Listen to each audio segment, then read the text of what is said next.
Hey guys, in this short tutorial you will learn how can you send a streak in Snapchat.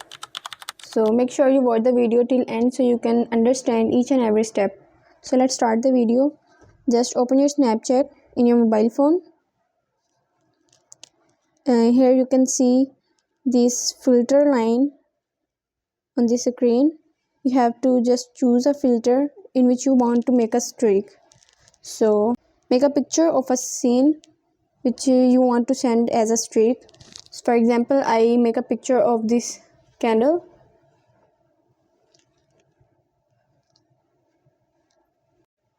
You can also make the video.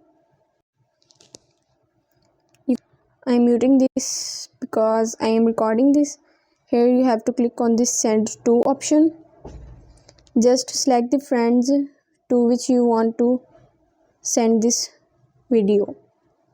Just simply have to tap on this send option and this video will send to your friends as a streak. So the steps are very easy and simple. So if you like the video, please subscribe my channel and don't forget to press the bell icon.